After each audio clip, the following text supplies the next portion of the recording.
ito yung sinasabi nating permanent at ito yung mas mahalaga, ano po, ay ang spiritual. Kaya kumbaga po, ang ating topic na ito ay sana po makikinig lalo ang mga kabataan, ano po, at kahit tayong lahat, ano po. Marami po ang akala natin ay hindi importante ang matulog. Kahapon o kagabi ang ating topic ay insomnia.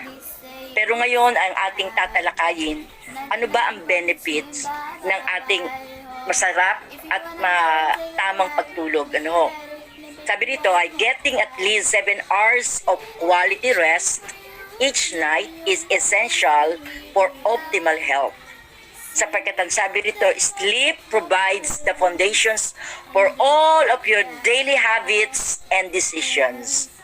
So, ibig sabihin mga kapatid, kumbaga po sa building, ang pinakamahalaga po ay foundation. Sa bahay, ang pinakamahalaga ay foundation. At sa ating pananampalataya, ang ating foundation, mga kaibigan, ay hindi ang writings ni Ellen G. White, ha? Kasi ako po ay marami pong umano sa akin na puro daw ko Ellen White. Hindi po. Ang ating foundation ay ang banal na kasulatan. Inasmuch that we have different kinds of foundations that need us, tayo po, nangangailangan na sa bawat isa sa atin, ang ating pinaka-foundation para sa optimal health ay ang ating masarap na pagtulog.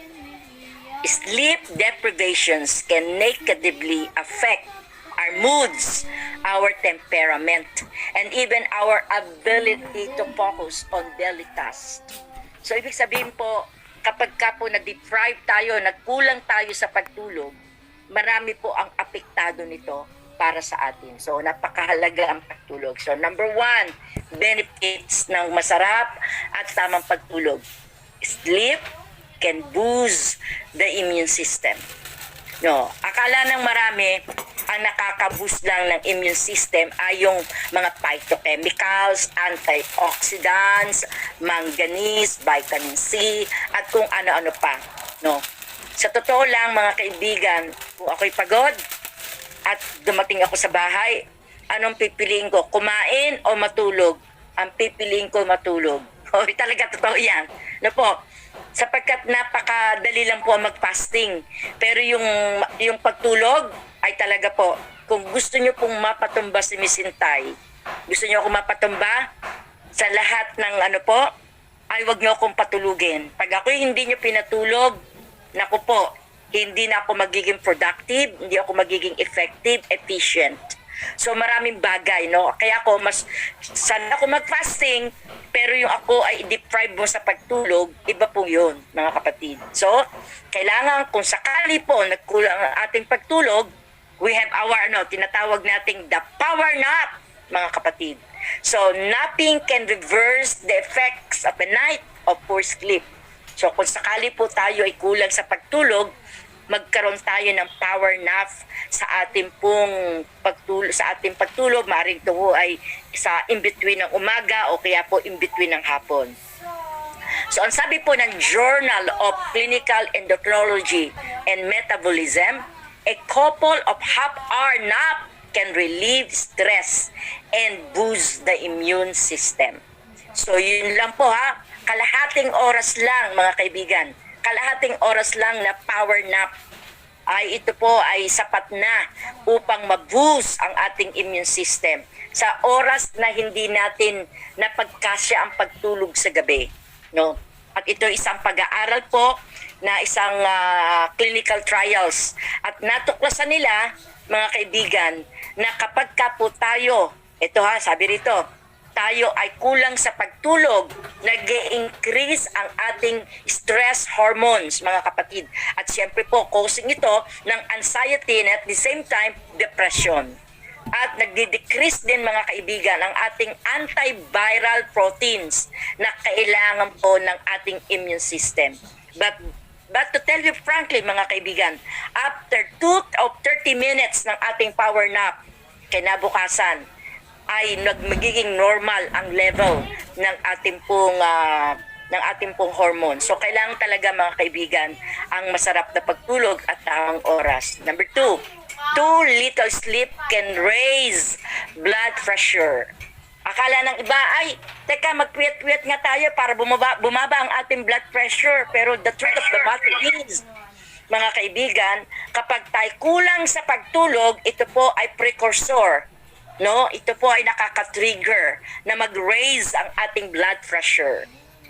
At sinasabi nga mga kaibigan na kapag hindi natin alagapan ang ating pong mga oras ng pagtulog, ay magtutuloy-tuloy na po ang pattern ng ating blood pressure. So, ayoko magtaas ang blood pressure. Bakit? Marami pong mga epekto niyan sa ating kidney, no? Ang laging nagsushoot out ang blood pressure ay kandidato sa renal failure. Number 2, pag nagsushoot out ang ating blood pressure ay kandidato ka sa heart attack. Ang nagsushoot out ang ating blood pressure ay kandidato sa stroke. Ang kandidato po mga ito, mga kapatid, ay yung mga tumataas ang blood pressure. So, ating maninegate ang pagtaas ng blood pressure kung tama po ang ating oras ng pagtulog. Number 3, sabi nga, no, sleepiness and poor sleep quality are prevalent among university students. Tama po, no? At makita natin isang pag-aaral ito ng Mayo Clinic, na kung saan ay libo-libong estudyante ang kanilang pinuntahan sa iba't ibang universidad. At ito ang kanilang natuklasan. Pasensya na po ha. Sabi dito, ang mga sleep disorders sa mga estudyante ay natuklasan nila they are poor in classes such as math, in reading, and even in writing. So, ibig sabihin po mga kapatid, nakaka-epekto po to sa ating IQ, no? Sa lahat po ng mga estudyante o sino man, nakakahina po, kumbaga sa ating, sa layman's term, nakakahina po ng kukote. So, importante po mga kaibigan, ang pagtulog, lalo na sa ating mga estudyante. Alam niyo po, ako'y nalulungkot, late at night natutulog ang mga estudyante. Ewan ko lang kung ano ba, nag-aaral ba sila? A, B, sa internet, C, nakiki-eyeball sa mga ka-friend, 4, sila ba ay naglalaro ng mga gadgets? So, kailangan po natin mga kaibigan, para ating ma-maintain yung ating pong, yung kailangan sustansya ng ating brain, ay hindi lang po dahil sa pagkain, dahil din po ito sa tama at sapat na tulog. Pang-4, sabi dito, college students with insomnia have significantly more mental health problems. And college students with medical-related majors are more likely to have poorer quality of sleep in comparison doon sa ibang mga courses. Kaya napatunayan mga kaibigan, bumababa po ang kanilang mga GPA. Ito po isang pag-aaral. And there are actually 15,000 college students that were undergone a kind of clinical trials by Mayo Clinic. So, ibig sabihin po, pinag-aralan po ito, 15,000 estudyante. Hindi po isa, dalawa lang, 15. So, at hindi lang po ito, iba't ibang mga nagsipag-aral. Ang tawag po sa klase ng research ay meta-analysis. So, ibig sabihin ng meta-analysis, marami po talaga ang mga nasipag-aral tungkol dito. So, talagang importante po ang tulog. No, good sleep can improve concentration and productivity. Why? Mga kaibigan, bakit po mga kapatid? Kapag ka po tayo sapat ang ating pagtulog, alam natin ang ating cognition, yung ating cognitive ang ating concentration, ang ating productivity at performance at lahat ng gawa, mga kaibigan, ay ating pong magagawa kung tayo po ay may sapat na pagtulog. So, paano naman po yun, Pastora? Ay meron po tayo mga doktor, mga nurses, mga guard na sila po ay kulang sa pagtulog. O uulitin ko po, bagamat sila po ay kulang sa pagtulog sapagkat sila po ay nasa graveyard duty, sa kanilang sinumpaang trabaho, meron naman po silang power nap. So, mga kaibigan, kumbaga, kung meron silang na-deprive ng tulog ng 3 oras, pwede po nilang kunin ang 30 minutes sa umaga o 30 minutes po sa hapon. Kinakailangan makumpleto yun para po at least, mga kaibigan, 7 hours ay pwede na po yun. 7 hours po. Sa estudyante, 9 hours. Sa mga bata, mga kapatid, ay 10 hours dapat ang tulog. So may mga kanya-kanya pong edad yun at proportion ng tamang pagtulog po. No? So kailangan po natin ng ganun. Number 6, research suggests that sleep plays an important role in memory. So ito po mga kaibigan, ano? Bakit? Sapagkat kapag ka po tayo ay lack of adequate sleep, it affects our mood, our motivations, our good judgment, our perceptions of events. At naniniwala tayo mga kapatid, subukan ninyo na wala kayong tulog. Talagang mahirap po talaga. No? Ayun nga po mga naglalakbay sa ibang bansa tapos uuwi, di ba? May mga jet lag sila. Ay kakaiba ho talaga, no? Yung pattern ho kasi talagang inihanda ng Diyos sa atin na matulog ho tayo ng 8 oras. 8 oras ang tulog, 8 oras ang trabaho, 8 oras sa ganito pang mga ibang gawain. So, ibig sabihin po, isa major decision natin, mga kapatid, kung gusto nating matulog ng oras at sa tamang oras po. Sapagkat kapag hindi natin to ginawa, marami pong maaapektuhan. Hindi lang yung ating EQ, hindi lang yung ating immune system, kasama rin po ang ating pati yung ating IQ. Sabi dito, no? At ang 7, the impact of sleep deprivations on learning and performance. So pinag-aralan po nila to. Muli nilang pinag-aralan ng ibang grupo pa ng mga estudyante. At kanilang natuklasan talaga, mga kapatid, na ang mga overworked neurons could no longer functions to coordinate sa ating mga information na pinaprocess ng ating brain. Bakit po? Kumbaga po, no? Kumbaga po sa ating pinakasimpleng ating maunawaan. No, meron po tayong sasakyan. Pumunta tayo sa bayan. Sa bayan naman po, merong nagkagulo. So nagkaroon ng traffic jam. Sali-saliwat kung saan napupunta at lalo pong nagkabuhol-buhol ang trapiko sapagkat hindi mawari, no? So ganun po ang ating brain. Hindi po sapagkat ang ating brain has billions neurons, mga neurotransmitter po ng ating ginawa ng Panginoon sa atin. So hindi po siya makapag-workout ng ayos. Bakit po, mga kapatid? Walang coordination ng mga information na pinaprocess ng ating brain dahil kulang po tayo sa tulog. No? Furthermore, no, sleep allows time for your mind and body to recover. Bakit po? Sapagkat meron tayong tinatawag, muhat sa ating pagtulog, ang tawag ay REM, Rapid Eye Movement. Ito po ay stage ng ating pagtulog ng ating brain, mga kapatid. Ito ha, importante po ito. Ay mga information ay nagpapile po siya sa ating long-term memory. O tulad ko. Halimbawa po, no, may mga sakit sa Alzheimer's disease, nagtataka ka. Sino ka? Sino ka ba? Di ka kilala. No. Pero may mga minute detail ng kanyang buhay na may natitira kahit papaano. Sapagkat sabi nga natin, ang ating pong brain ay parang katulad ng CPU. Yung CPU po ng computer. Meron po yung meron pong isi-save, no? Meron pong long-term at saka short-term memories. Po? At may tinatawag tayong metacognition. Meron po tayo dyan. So, pinaprocess po yan ng ating pong brain. So, at meron pong nagsisave at kinakailang ating pong i-delete. So, may mga bagay pong dapat i-delete. Lalo na yung mga bad memories na nagkakaroon ito ng trauma sa ating buhay. So, mga kaibigan, during this REM, which is, meron tayong tinatawag na rapid eye movement, stage ng pagtulog, mga kapatid. At ito ay nagkakaroon na naglalagay ng mga files sa long-term memory natin. Paano yan kung hindi ka natulog, mga kapatid? So wala ka nang naalala sa mga bagay noon. O sa edad kong ito, no, naalala ko pa nung ako ay 3 taon. May naalala ako ng 3 years old po ako. Kapag 3 years old ay meron akong kaibigang Vietnamese. No po, at ako ay kauna-unang pagkakataon ay pinatikim niya ng pagkaanghang-anghang na pagkain. Hindi ko kaya. Siguro sobrang dami ng sili. 3 years old lang ako. Kalaro ko ay Vietnamese. No? sa Vietnam. So hanggang ngayon, naaalala ko, narito sa aking long-term memory.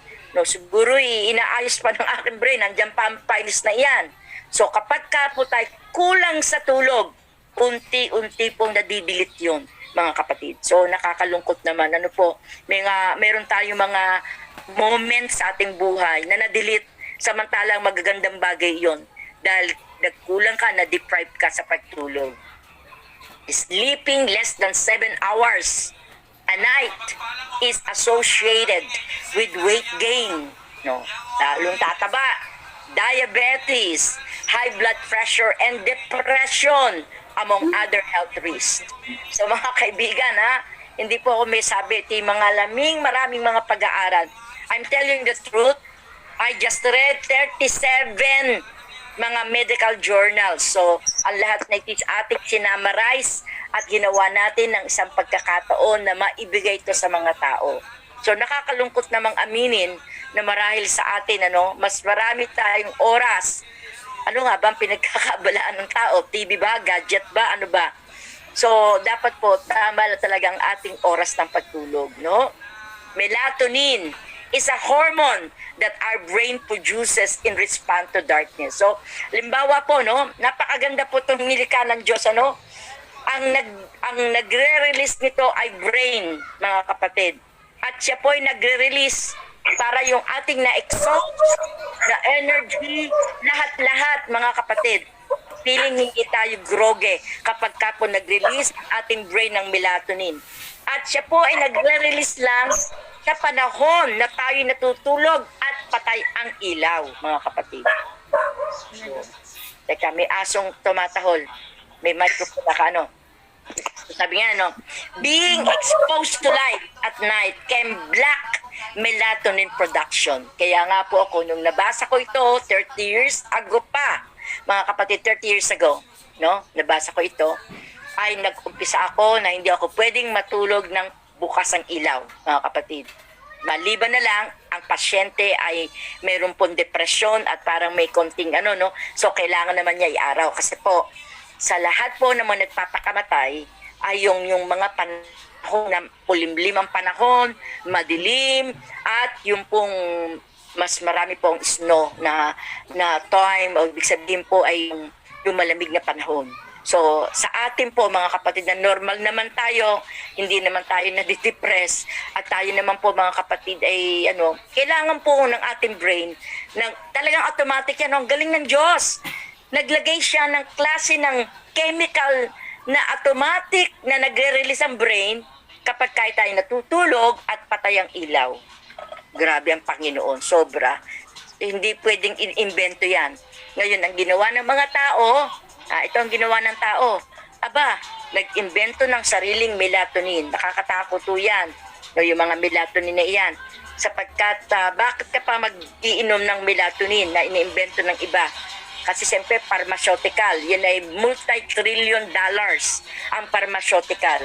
Kaya nga may mga bagay na kahit yan ay masama sa katawan, pilit na ina-advertise sapagkat yan ay trillion dollars, mga kapatid. Mega dollars po yan. Pero ang Diyos, hindi mo kailangang uminom ng melatonin. Automatic ho ang brain nagre-release. Ba't ka pa bibili ng melatonin? Mga side effects po yan. Kidney at liver po ang titirahin yan, mga kapatid.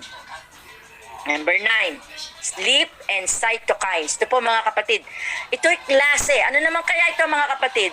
Our body makes fewer cytokines, a kind of proteins na tinatarget naman ito ay an infection at inflammation.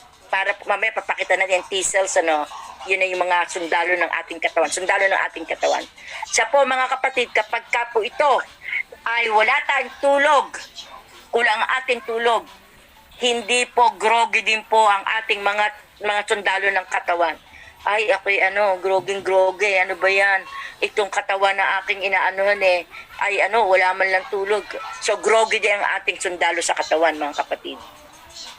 So, paano po makakalaban? Paano po may invade nila ang mga predator ng ating katawan, mga kapatid? Hindi po matarget-target po nila ang kanilang kalaban sapagkat pagod po at wala po tayong tulog. So, ang ating mga sundalo talaga hong kawawa din ho talaga. Na dapat po sila ang tigabantay, tiga-invade ng lahat ng mga alien ng katawan natin, lahat ng mga predator na gustong wasakin tayo, mga kapatid, sa loob ng ating katawan, yung immune system, na ang Panginoon ay naglagay ng mga sundalo sa ating katawan. Uulitin ko, no? Meron tayong T cells, killer cells, phagocytes, monocytes, meron tayong B cells, may memory cells, na kapag ako'y nagkaroon ng bulutong, mga kapatid, at eto na naman, mga kapitbahay nagkaroon ng bulutong, dadako sa bahay namin, sasabihin ng aking memory cells, hoy, hoy, hoy, tapos na kami, umuwi ka na, bawal ka na dito. Ganun po kagaling ang Diyos. Ano mga kapatid, may memory cells din po tayo na sundalo ng katawan. Pero kapag kulang tayo ng tulog, groge po ang ating po mga sundalo ng ating katawan. Ito po mga kapatid, no? At in addition, mga kapatid, ang infection fighting antibodies, ito yung sinasabi ko kanina, ay nagre-reduce, no? Nagre-reduce daw po ang kanilang lakas sapagkat kulang po tayo sa pagtulog. So akala natin oy, uminom ka ng ganito, yung pagpalakas siya ng iyong immune system. Oy, merong binibentang talagang pagkapalakas pa ng iyong katawan, talagang lalaki pa ang mga muscles mo, magka-abs ka pa, mga kapatid. Nakakatakot yung mga ganun, Kasi yung mga gamot na pangmadalian ay may mga side effects po yan, mga kapatid. Pero ang gusto ng Panginoon, kaya binigay sa atin, mga kapatid, ang oras na tama para sa ating pagtulog sapagkat may inilaang sundalo sa ating katawan. Ito sinasabi ko, T-cells. Ang T-cells po, mga kaibigan, ay nagko-contribute sa ating katawan para mag-response po siya. Ano po, bakit po? Pag nag-response po ang ating T-cells, takot na po dyan, mga kapatid. Sapagkat ito po, nare-recognize niya, mga kapatid, ang mga kalaban. Aba, atake na tayo. Kung makikita lang natin ang mga sundalo ng katawan, atake! Let's attack them! No po. Paano po? Yung ating katawan, walang tulog, lalo na may mga cancer. Ang mga may cancer, mga kapatid, tatandaan nyo, nagsimula yan sa walang tulog, maling lifestyle. Kapag bumaksak po ang ating immune system, dahil tayo kulang sa tulog, no, marahil po, mga kapatid, mas matindi pa ang kulang sa tulog kaysa po yung kulang sa pagkain. Kasi pwedeng mag-fasting gugutumin natin ang cancer cells mabubuhay ho tayo Ano po, ay yun, lagi kong in-example ko po, no? Walang masama nagpa-fasting, no? Walang masama po dyan. Pero yung mga kapatid, na kulangin mo ang katawan mo sa pagtulog, lagot na po ang ating mga sundalo ng katawan. Wala na, hindi na sila makapunction, mga kapatid. Aatake nila mga infection, aatake mga virus or germs, lahat ng bakterya, sari-sari na yan, mga kapatid.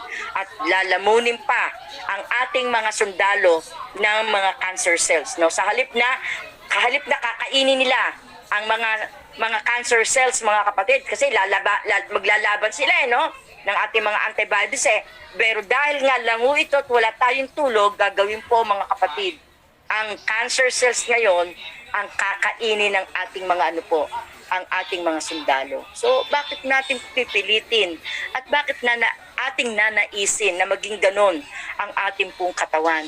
Samantalang piniprepare ng Panginoon na maging maayos po ang ating immune system. So, sabi rito, finding shows that sleep has the potential to enhance the efficiency of T-cells responses, which is especially relevant in the light of high prevalence of sleep disorder. Kaya kapag po tayo, mga kapatid, kulang talaga, lalo na depressed, mga chronic stress, at mga shift work na, ito ay medyo parang controversial po ito, Minsan po, di ba, sa ospital, ang shift mo ngayon ay ganitong araw, tutulog naman, yun naman. So yung pattern talagang kawawa po, napakahirap talaga, meron talagang dapat magsakripisyo. Kaya dapat po ay talagang dapat po huhugot yung mga nagkakaroon po ng graveyard unit po, yung kanilang duty na yan, na graveyard duty. Dapat talaga po ay pupunuin nila yon sa power nap po. Sapagkat kawawa ho talaga, lalo ng ating mga frontliners at this point of time na tayo po ay talagang nasa pandemic stage na ito. So ang ating mga frontliners po, kailangan nila ng sapat na tulog, mga kapatid. Sapat talaga na tulog po ang kailangan ng kanilang katawan. Kasama pa dito ang mga immune boost na mga prutas, no? At this time, hindi natin kailangan ng mga kung ano-anong mga protein na galing sa karne. Kompleto ang Panginoon sa protein na bigay po ng Diyos sa pamamagitan ng mga legumes, mga buto. Next, it can also help to resolve this difficult conflict. Alam niyo po, no, minsan kulang sa tulog. Tapos, gumising. Tapos, nagkaroon po ng konting argument. Yun na, nag-away-away na po, mga kapatid. So, walang tamang disposisyon ang kulang sa tulog. No, di ba, may kasabihan. May kasabihan po ito, no? Maggising ka na sa mga lasenggo, wag lang sa bagong gising. Alam niyo kung bakit? Sapagkat lalo na kapag kakulang ang tulog ng iyong ginising, iba po ang kanyang pattern ng kanya pong nagpa-process ang kanyang brain. So yung kanyang immune system, ang lahat po yan, ang pag-akyat po ng ng ating blood papunta sa ating system, papunta sa ating tiga-pump ng dugo, papunta po ang oxygen, papunta sa ating brain, mga kapatid. So, paano yung kung tayo kulang sa tulog? So, mahirap po, di ho ba? So, kailangan natin ng sapat na tulog. No?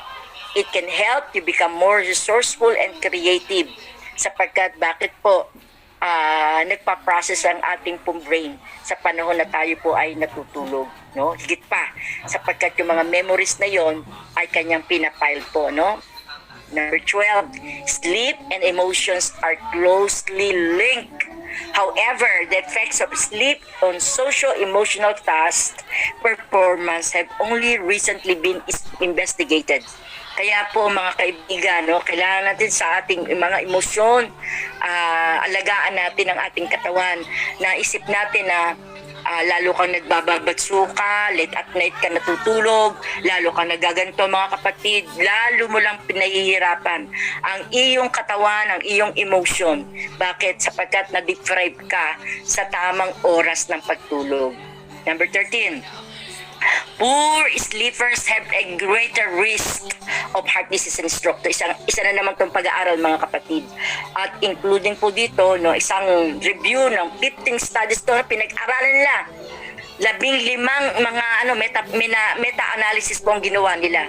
At napatunayan sa karamihan do po na stroke ay yung mga kulang sa tulog. Tama talaga sa mga kulang sa tulog. Number 14, good sleep can improve concentrations and productivity. Kasama dito ang iyong concentration. Ano po? So, sa atin po mga kapatid, bakit binigyan sa atin ng 6 na araw? Bakit bigyan tayo ng ikapito, which is the rest day natin? Isang malaking pag-aaral ito ng mga German scientists. Sa Germany po nangyari ito, Ma'am Wheeler, no? Si Ma'am Steph, kung nakikinig ka, nagkaroon po ng isang meta-analysis na pag-aaral sa lugar po ng Germany. Ilang po diyang mga trabahador ay ang ginawa po ng kanilang kumpanya ay magtrabaho ng 8 oras, mga kapatid, at magtrabaho ng 8 araw, walang tigil yan, at magtrabaho higit pa sa 14 na oras. Para daw maging maraming production ng kanila pong ginagawa sa kanila pong kumpanya. Mga kaibigan, hindi po nagliliwat ang oras. Ito po isang pag-aaral Ito po isang pag-aaral. At ito yung meta-analysis. So marami po ang hindi basta isa lang mga researcher, hindi po, maraming pag-aaral. Alam niyo nangyari? Lalo naging unproductive, naging ineffective, naging inefficient. At higit pa dito mga kapatid, nag-away-away, naglabo-labo sila mga kapatid. At mayroon pa isang case, no, na hindi po kamuntik na magpatayan sa kanilang pag-aaway. So ang ginawa po ng kumpanya, ibinalik mga kapatid sa 6 na araw na trabaho. Ang iba po 5 araw sa tamang oras ng pagtulog, tamang oras ng bumalik po ang smooth flow ng kanilang pagsasamahan. At napatunayan ng Biblia, tama talaga 6 na araw magtrabaho ka, Anak, yung isang araw ay akin. Yung para sa Panginoon, huwag na natin kunin. Bakit? Para yun sa Panginoon. 6 na araw na nga binigay sa atin eh.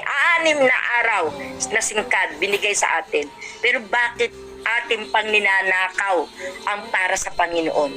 Kaya gayon pa man mga kapatid, ipinagkaloob sa atin ang 7 araw upang ang lahat din na mga na-accumulate na mga pagal na katawan, we can come to Jesus na kanyang sinasabi sa Matthew chapter 11 verses 28 to 29.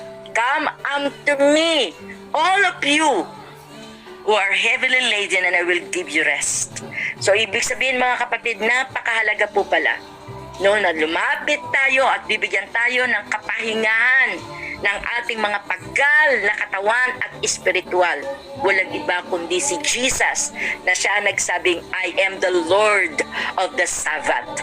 Kaya mga kapatid at kaibigang nakikinig, huwag tayong manghinawa. Bigyan natin, ipamper natin ang ating katawan, mga kapatid, ng tamang oras ng pagtulog.